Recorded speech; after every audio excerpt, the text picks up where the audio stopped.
شروع اللہ کا نام لے کر جو بڑا مہربان نہایت رحم والا ہے۔ سب تعریف اللہ ہی کو ہے جس نے اپنے محبوب بندے محمد صلی اللہ علیہ وآلہ وسلم پر یہ کتاب نازل کی اور اس میں کسی طرح کی کجی اور پیچیدگی نہ رکھی، بلکہ سیدھی اور سلیس اتاری تاکہ لوگوں کو عذاب سخت سے جو اس کی طرف سے آنے والا ہے ڈرائے، اور مومنوں کو جو نیک عمل کرتے ہیں خوشخبری سنائے کہ ان کے لیے ان کے کاموں کا نیک بدلہ یعنی بہشت ہے جس میں وہ ہمیشہ رہیں گے، اور ان لوگوں کو بھی ڈرائے جو کہتے ہیں کہ اللہ نے کسی کو بیٹا بنا لیا ہے۔ ان کو اس بات کا کچھ بھی علم نہیں اور نہ ان کے باپ دادا ہی کو تھا۔ یہ بڑی سخت بات ہے جو ان کے منہ سے نکلتی ہے، اور کچھ شک نہیں کہ یہ جو کچھ کہتے ہیں محض جھوٹ ہے۔ اے پیغمبر، اگر یہ اس کلام پر ایمان نہ لائیں تو شاید تم ان کے پیچھے رنج کر کر کے اپنے تئیں ہلاک کر دو گے۔ جو چیز زمین پر ہے ہم نے اس کو زمین کے لیے زینت بنایا ہے تاکہ لوگوں کی آزمائش کریں کہ ان میں کون اچھے عمل کرنے والا ہے، اور جو چیز زمین پر ہے ہم اس کو نابود کر کے بنجر میدان کر دیں گے۔ کیا تم خیال کرتے ہو کہ غار اور لوح والے ہماری نشانیوں میں سے عجیب تھے؟ جب وہ نوجوان غار میں جا رہے تو کہنے لگے کہ اے ہمارے پروردگار، ہم پر اپنے ہاں سے رحمت نازل فرما اور ہمارے کام میں درستی کے سامان مہیا کر۔ تو ہم نے غار میں کئی سال تک ان کے کانوں پر نیند کا پردہ ڈالے رکھا، یعنی ان کو سلائے رکھا، پھر ان کو جگا اٹھایا تاکہ معلوم کریں کہ جتنی مدت وہ غار میں رہے دونوں جماعتوں میں سے اس کی مقدار کس کو خوب یاد ہے۔ ہم ان کے حالات تم سے صحیح صحیح بیان کرتے ہیں۔ وہ کئی نوجوان تھے جو اپنے پروردگار پر ایمان لائے تھے، اور ہم نے ان کو اور زیادہ ہدایت دی تھی، اور ان کے دلوں کو مربوط یعنی مضبوط کر دیا۔ جب وہ اٹھ کھڑے ہوئے تو کہنے لگے کہ ہمارا پروردگار آسمانوں اور زمین کا مالک ہے، ہم اس کے سوا کسی کو معبود سمجھ کر نہ پکاریں گے۔ اگر ایسا کیا تو اس وقت ہم نے بے عقلی کی بات کی۔ ان ہماری قوم کے لوگوں نے اس کے سوا اور معبود بنا رکھے ہیں، بھلا یہ ان کے معبود ہونے پر کوئی کھلی دلیل کیوں نہیں لاتے؟ تو اس سے زیادہ کون ظالم ہے جو اللہ پر جھوٹ باندھے؟ اور جب تم نے ان مشرکوں سے اور جن کی یہ اللہ کے سوا عبادت کرتے ہیں ان سے کنارہ کر لیا ہے تو غار میں چل رہو، تمہارا پروردگار تمہارے لیے اپنی رحمت وسیع کر دے گا اور تمہارے کاموں میں آسانی کے سامان مہیا کرے گا۔ اور جب سورج نکلے تو تم دیکھو کہ دھوپ ان کے غار سے داہنی طرف سمٹ جائے، اور جب غروب ہو تو ان سے بائیں طرف کترا جائے، اور وہ اس غار کے کشادہ حصے میں تھے۔ یہ اللہ کی نشانیوں میں سے ہیں، جس کو اللہ ہدایت دے وہ ہدایت یاب ہے، اور جس کو گمراہ رہنے دے تو تم اس کے لیے کوئی دوست راہ بتانے والا نہ پاؤ گے۔ اور تم ان کے متعلق خیال کرو کہ وہ جاگ رہے ہیں حالانکہ وہ سوتے ہیں، اور ہم ان کو دائیں اور بائیں کروٹ بدلاتے تھے، اور ان کا کتا چوکھٹ پر دونوں ہاتھ پھیلائے ہوئے تھا۔ اگر تم ان کو جھانک کر دیکھتے تو پیٹ پھیر کر بھاگ جاتے اور ان سے دہشت میں آ جاتے۔ اور اسی طرح ہم نے ان کو اٹھایا تاکہ آپس میں ایک دوسرے سے دریافت کریں۔ ایک کہنے والے نے کہا کہ تم یہاں کتنی مدت رہے؟ انہوں نے کہا کہ 1 دن یا اس سے بھی کم۔ انہوں نے کہا کہ جتنی مدت تم رہے ہو تمہارا پروردگار ہی اس کو خوب جانتا ہے، تو اپنے میں سے کسی کو یہ روپیہ دے کر شہر بھیجو، وہ دیکھے کہ نفیس کھانا کون سا ہے تو اس میں سے کھانا لے آئے، اور احتیاط سے آئے جائے اور تمہارا حال کسی کو نہ بتائے۔ اگر وہ تم پر دسترس پا لیں گے تو تمہیں سنسار کر دیں گے یا پھر اپنے مذہب میں داخل کر لیں گے، اور اس وقت تم کبھی فلاح نہیں پاؤ گے۔ اور اسی طرح ہم نے لوگوں کو ان کے حال سے خبردار کر دیا تاکہ وہ جانیں کہ اللہ کا وعدہ سچا ہے،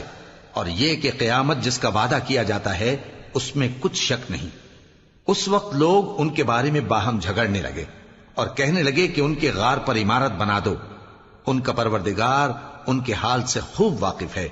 جو لوگ ان کے معاملے میں غلبہ رکھتے تھے وہ کہنے لگے کہ ہم ان کے غار پر مسجد بنائیں گے۔ بعض لوگ اٹکل پچو کہیں گے کہ وہ 3 تھے اور چوتھا ان کا کتا تھا، اور بعض کہیں گے کہ وہ 5 تھے اور چھٹا ان کا کتا تھا، اور بعض کہیں گے کہ وہ 7 تھے اور 8واں ان کا کتا تھا۔ کہہ دو کہ میرا پروردگار ہی ان کے شمار سے خوب واقف ہے، ان کو جانتے بھی ہیں تو تھوڑے ہی لوگ جانتے ہیں۔ تو تم ان کے معاملے میں بحث نہ کرنا مگر سرسری سی بحث، اور نہ ان کے بارے میں ان میں سے کسی سے کچھ دریافت ہی کرنا، اور کسی کام کی نسبت نہ کہنا کہ میں اسے کل کر دوں گا، مگر انشاءاللہ کہہ کر یعنی اگر اللہ چاہے تو کر دوں گا۔ اور جب اللہ کا نام لینا بھول جاؤ تو یاد آنے پر لے لو۔ اور کہہ دو کہ امید ہے کہ میرا پروردگار مجھے اس سے بھی زیادہ ہدایت کی باتیں بتائے۔ اور اصحاب کہف اپنے غار میں 9 پر 300 سال رہے۔ کہہ دو کہ جتنی مدت وہ رہے اسے اللہ ہی خوب جانتا ہے، اسی کو آسمانوں اور زمین کی پوشیدہ باتیں معلوم ہیں، وہ کیا خوب دیکھنے والا اور کیا خوب سننے والا ہے۔ اس کے سوا ان کا کوئی کارساز نہیں، اور نہ وہ اپنے حکم میں کسی کو شریک کرتا ہے۔ اور اپنے پروردگار کی کتاب کو جو تمہارے پاس بھیجی جاتی ہے پڑھتے رہا کرو، اس کی باتوں کو کوئی بدلنے والا نہیں، اور اس کے سوا تم کہیں پناہ بھی نہیں پاؤ گے۔ اور جو لوگ صبح و شام اپنے پروردگار کو پکارتے اور اس کی خوشنودی کے طالب ہیں، ان کے ساتھ صبر کرتے رہو، اور تمہاری نگاہیں ان میں سے گزر کر اور طرف نہ دوڑیں کہ تم دنیاوی زندگی کی رونقوں کے خواستگار ہو جاؤ۔ اور جس شخص کے دل کو ہم نے اپنی یاد سے غافل کر دیا ہے اور وہ اپنی خواہش کی پیروی کرتا ہے اور اس کا کام حد سے بڑھ گیا ہے، اس کا کہا نہ ماننا۔ اور کہہ دو کہ لوگوں، یہ قرآن تمہارے پروردگار کی طرف سے برحق ہے، تو جو چاہے ایمان لائے اور جو چاہے کافر رہے۔ ہم نے ظالموں کے لیے دوزخ کی آگ تیار کر رکھی ہے جس کی قناتیں ان کو گھیر رہی ہوں گی، اور اگر فریاد کریں گے تو ایسے کھولتے ہوئے پانی سے ان کی داد رسی کی جائے گی جو پگھلے ہوئے تانبے کی طرح گرم ہوگا، اور جو ان کے چہروں کو بھون ڈالے گا۔ ان کے پینے کا پانی بھی برا اور آرام گاہ بھی بری۔ اور جو ایمان لائے اور کام بھی نیک کرتے رہے تو ہم نیک کام کرنے والوں کا اجر ضائع نہیں کرتے۔ ایسے لوگوں کے لیے ہمیشہ رہنے کے باغ ہیں جن میں ان کے محلوں کے نیچے نہریں بہ رہی ہیں، ان کو وہاں سونے کے کنگن پہنائے جائیں گے، اور وہ باریک دیبا اور اطلس کے سبز کپڑے پہنا کریں گے، اور تختوں پر تکیے لگا کر بیٹھا کریں گے۔ کیا خوب بدلہ اور کیا خوب آرام گاہ ہے۔ اور ان سے 2 شخصوں کا حال بیان کرو جن میں سے ایک کو ہم نے انگور کے 2 باغ عنایت کیے تھے اور ان کے گردا گرد کھجوروں کے درخت لگا دیے تھے، اور ان کے درمیان کھیتی پیدا کر دی تھی۔ دونوں باغ کثرت سے پھل لاتے اور اس کی پیداوار میں کسی طرح کی کمی نہ ہوتی، اور دونوں میں ہم نے ایک نہر بھی جاری کر رکھی تھی، اور اس طرح اس شخص کو ان کی پیداوار ملتی رہتی تھی۔ تو ایک دن جبکہ وہ اپنے دوست سے باتیں کر رہا تھا، کہنے لگا کہ میں تم سے مال و دولت میں بھی زیادہ ہوں اور جتھے اور جماعت کے لحاظ سے بھی زیادہ عزت والا ہوں، اور ایسی شیخیوں سے اپنے حق میں ظلم کرتا ہوا اپنے باغ میں داخل ہوا۔ کہنے لگا کہ میں نہیں خیال کرتا کہ یہ باغ کبھی تباہ ہو، اور نہ خیال کرتا ہوں کہ قیامت برپا ہو، اور اگر میں اپنے پروردگار کی طرف لوٹایا بھی جاؤں تو وہاں ضرور اس سے اچھی جگہ پاؤں گا۔ تو اس کا دوست جو اس سے گفتگو کر رہا تھا کہنے لگا کہ کیا تم اس ذات سے کفر کرتے ہو جس نے تم کو مٹی سے پیدا کیا، پھر نطفے سے، پھر تمہیں پورا آدمی بنایا؟ مگر میں تو یہ کہتا ہوں کہ اللہ ہی میرا پروردگار ہے، اور میں اپنے پروردگار کے ساتھ کسی کو شریک نہیں کرتا۔ اور جب تم اپنے باغ میں داخل ہوئے تو تم نے ما شاء اللہ لا قوت الا باللہ کیوں نہ کہا؟ اگر تم مجھے مال و اولاد میں اپنے سے کمتر دیکھتے ہو تو عجب نہیں کہ میرا پروردگار مجھے تمہارے باغ سے بہتر عطا فرمائے، اور تمہارے اس باغ پر آسمان سے آفت بھیج دے تو وہ صاف میدان ہو جائے، یا اس باغ کی نہر کا پانی گہرائی میں اتر جائے تو پھر تم اسے تلاش نہ کر سکو، اور اس کے میووں کو عذاب نے آ گھیرا اور وہ اپنی چھتریوں پر گر کر رہ گیا، تو جو مال اس نے اس پر خرچ کیا تھا اس پر حسرت سے ہاتھ ملنے لگا اور کہنے لگا کہ کاش میں اپنے پروردگار کے ساتھ کسی کو شریک نہ بناتا۔ اس وقت اللہ کے سوا کوئی جماعت اس کی مددگار نہ ہوئی اور نہ وہ بدلہ لے سکا۔ یہاں سے ثابت ہوا کہ حکومت سب اللہ کی ہے، جو معبود برحق ہے وہی بہترین ثواب عطا کرنے والا اور بہترین انجام لانے والا ہے۔ اور ان سے دنیا کی زندگی کی مثال بھی بیان کر دو کہ وہ ایسی ہے جیسے پانی جسے ہم نے آسمان سے برسایا تو اس کے ساتھ زمین کی پیداوار مل کر نکلی، پھر وہ چورا چورا ہو گئی کہ ہوائیں اسے اڑاتی پھرتی ہیں، اور اللہ تو ہر چیز پر قدرت رکھتا ہے۔ مال اور بیٹے تو دنیا کی زندگی کی رونق و زینت ہیں، اور نیکیاں جو باقی رہنے والی ہیں وہ ثواب کے لحاظ سے تمہارے پروردگار کے ہاں بہت اچھی اور امید کے لحاظ سے بہت بہتر ہیں۔ اور جس دن ہم پہاڑوں کو چلائیں گے اور تم زمین کو صاف میدان دیکھو گے، اور ان لوگوں کو ہم جمع کر لیں گے تو ان میں سے کسی کو بھی نہیں چھوڑیں گے، اور سب تمہارے پروردگار کے سامنے صف باندھ کر لائے جائیں گے، تو ہم ان سے کہیں گے کہ جس طرح ہم نے تم کو پہلی بار پیدا کیا تھا اسی طرح آج تم ہمارے سامنے آئے، لیکن تم نے تو یہ خیال کر رکھا تھا کہ ہم نے تمہارے لیے قیامت کا کوئی وقت مقرر ہی نہیں کیا، اور اعمال کی کتاب کھول کر رکھی جائے گی تو تم گناہگاروں کو دیکھو گے کہ جو کچھ اس میں لکھا ہوگا اس سے ڈر رہے ہوں گے، اور کہیں گے ہائے شامت، یہ کیسی کتاب ہے کہ نہ چھوٹی بات کو چھوڑتی ہے نہ بڑی کو، کوئی بات بھی نہیں مگر اسے لکھ رکھا ہے، اور جو جو عمل کیے ہوں گے سب کو حاضر پائیں گے، اور تمہارا پروردگار کسی پر ظلم نہیں کرے گا۔ اور جب ہم نے فرشتوں کو حکم دیا کہ آدم کو سجدہ کرو تو سب نے سجدہ کیا مگر ابلیس نے نہ کیا، وہ جنات میں سے تھا تو اپنے پروردگار کے حکم سے باہر ہو گیا۔ کیا تم اس کو اور اس کی اولاد کو میرے سوا دوست بناتے ہو، حالانکہ وہ تمہارے دشمن ہیں، اور شیطان کی دوستی ظالموں کے لیے اللہ کی دوستی کا برا بدل ہے۔ میں نے ان کو نہ تو آسمانوں اور زمین کے پیدا کرنے کے وقت بلایا تھا اور نہ خود ان کے پیدا کرنے کے وقت، اور میں ایسا نہ تھا کہ گمراہ کرنے والوں کو مددگار بناتا۔ اور جس دن اللہ فرمائے گا کہ اب میرے شریکوں کو جن کی نسبت تم معبود ہونے کا گمان رکھتے تھے بلاؤ، تو وہ ان کو بلائیں گے مگر وہ ان کو کچھ جواب نہ دیں گے، اور ہم ان کے درمیان ہلاکت کی ایک جگہ بنا دیں گے، اور گناہگار لوگ دوزخ کو دیکھیں گے تو یقین کر لیں گے کہ وہ اس میں پڑنے والے ہیں، اور اس سے بچنے کا کوئی راستہ نہ پائیں گے۔ اور ہم نے اس قرآن میں لوگوں کے سمجھانے کے لیے طرح طرح کی مثالیں بیان فرمائی ہیں، لیکن انسان سب چیزوں سے بڑھ کر جھگڑالو ہے، اور لوگوں کے پاس جب ہدایت آ گئی تو ان کو کس چیز نے منع کیا کہ ایمان لائیں اور اپنے پروردگار سے بخشش مانگیں، بجز اس کے کہ اس بات کے منتظر ہوں کہ انہیں بھی پہلوں کا سا معاملہ پیش آئے یا ان پر عذاب سامنے سے آ جائے۔ اور ہم جو پیغمبروں کو بھیجا کرتے ہیں تو صرف اس لیے کہ لوگوں کو اللہ کی نعمتوں کی خوشخبریاں سنائیں اور عذاب سے ڈرائیں، اور جو کافر ہیں وہ باطل کی مدد سے جھگڑا کرتے ہیں تاکہ اس سے حق کو پھسلا دیں، اور انہوں نے ہماری آیتوں کو اور جس چیز سے ان کو ڈرایا جاتا ہے اسے ہنسی بنا لیا ہے۔ اور اس سے بڑھ کر ظالم کون، جس کو اس کے پروردگار کی آیات کے ذریعے سمجھایا گیا تو اس نے ان سے منہ پھیر لیا، اور جو اعمال وہ آگے کر چکا اس کو بھول گیا۔ ہم نے ان کے دلوں پر پردے ڈال دیے کہ اسے سمجھ نہ سکیں، اور کانوں میں ثقل پیدا کر دیا ہے کہ سن نہ سکیں، اور اگر تم ان کو رستے کی طرف بلاؤ تو کبھی رستے پر نہ آئیں گے، اور تمہارا پروردگار بخشنے والا صاحب رحمت ہے۔ اگر وہ ان کے کرتوتوں پر ان کو پکڑنے لگے تو ان پر جھٹ عذاب بھیج دے،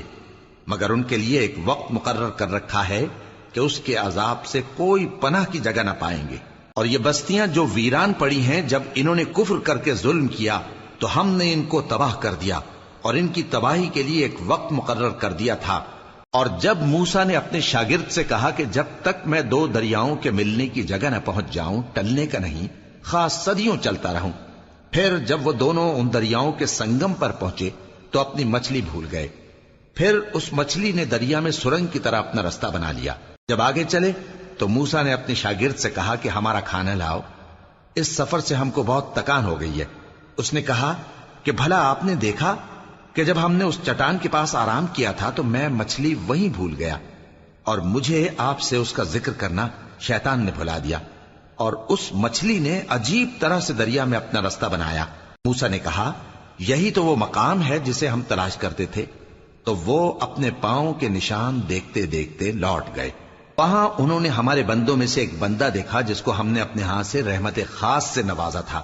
اور اپنے پاس سے ایک خاص علم بخشا تھا۔ موسیٰ نے ان سے، جن کا نام خضر تھا، کہا کہ جو علم اللہ کی طرف سے آپ کو سکھایا گیا ہے، اگر آپ اس میں سے مجھے کچھ بھلائی کی باتیں سکھائیں تو میں آپ کے ساتھ رہوں۔ خضر نے کہا کہ تم میرے ساتھ رہ کر صبر نہیں کر سکو گے، اور جس بات کی تمہیں خبر ہی نہیں اس پر صبر کر بھی کیسے سکتے ہو؟ موسیٰ نے کہا اللہ نے چاہا تو آپ مجھے صابر پائیے گا، اور میں آپ کے ارشاد کے خلاف نہیں کروں گا۔ خضر نے کہا اگر تم میرے ساتھ رہنا چاہو تو شرط یہ ہے مجھ سے کوئی بات نہ پوچھنا جب تک میں خود اس کا ذکر تم سے نہ کروں۔ تو دونوں چل پڑے، یہاں تک کہ جب کشتی میں سوار ہوئے تو خضر نے کشتی کو پھاڑ ڈالا۔ موسیٰ نے کہا کیا آپ نے اس کو اس لیے پھاڑا ہے کہ سواروں کو غرق کر دی؟ یہ تو آپ نے بڑی عجیب بات کی۔ خضر نے کہا کیا میں نے نہیں کہا تھا کہ تم میرے ساتھ صبر نہ کر سکو گے؟ موسیٰ نے کہا کہ جو بھول مجھ سے ہوئی اس پر مواخذہ نہ کیجیے اور میرے معاملے میں مجھ پر مشکل نہ ڈالیے۔ پھر دونوں چلے، یہاں تک کہ رستے میں ایک لڑکا ملا تو خضر نے اسے مار ڈالا۔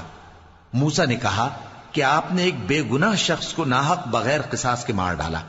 یہ تو آپ نے بری بات کی۔ خضر نے کہا کیا میں نے نہیں کہا تھا کہ تم سے میرے ساتھ صبر نہیں ہو سکے گا؟ انہوں نے کہا کہ اگر میں اس کے بعد پھر کوئی بات پوچھوں یعنی اعتراض کروں تو مجھے اپنے ساتھ نہ رکھیے گا کہ آپ میری طرف سے عذر کے قبول کرنے میں حد کو پہنچ گئے ہیں۔ پھر دونوں چلے، یہاں تک کہ گاؤں والوں کے پاس پہنچے اور ان سے کھانا طلب کیا۔ انہوں نے ان کی ضیافت کرنے سے انکار کیا۔ پھر انہوں نے وہاں ایک دیوار دیکھی جو گرا چاہتی تھی تو خضر نے اس کو سیدھا کر دیا۔ موسیٰ نے کہا کہ اگر آپ چاہتے تو ان سے اس کا معاوضہ لے لیتے تاکہ کھانے کا کام چلتا۔ خضر نے کہا کہ اب مجھ میں اور تم میں علیحدگی، مگر جن باتوں پر تم صبر نہ کر سکے میں ان کا تمہیں بھید بتائے دیتا ہوں کہ وہ جو کشتی تھی غریب لوگوں کی تھی جو دریا میں محنت کر کے یعنی کشتیاں چلا کر گزارا کرتے تھے، اور ان کے سامنے کی طرف ایک بادشاہ تھا جو ہر اچھی کشتی کو زبردستی چھین لیتا تھا، تو میں نے چاہا کہ اسے عیبدار کر دوں تاکہ وہ اسے غصب نہ کر سکے۔ اور وہ جو لڑکا تھا اس کے ماں باپ دونوں مومن تھے، ہمیں اندیشہ ہوا کہ وہ بڑا ہو کر بد کردار ہوگا تو کہیں ان کو سرکشی اور کفر میں نہ پھنسا دے، تو ہم نے چاہا کہ ان کا پروردگار اس کی جگہ ان کو اور بچہ عطا فرمائے جو اخلاقی پاکیزگی میں بہتر اور محبت میں زیادہ قریب ہو۔ اور وہ جو دیوار تھی سو 2 یتیم لڑکوں کی تھی جو شہر میں رہتے تھے، اور اس کے نیچے ان کا خزانہ دفن تھا، اور ان کا باپ ایک نیک آدمی تھا۔ تو تمہارے پروردگار نے چاہا کہ وہ اپنی جوانی کو پہنچ جائیں اور پھر اپنا خزانہ نکالے۔ یہ تمہارے پروردگار کی مہربانی ہے، اور یہ کام میں نے اپنی طرف سے نہیں کیے، یہ ان باتوں کی حقیقت ہے جن پر تم صبر نہ کر سکے۔ اور تم سے ذوالقرنین کے بارے میں دریافت کرتے ہیں،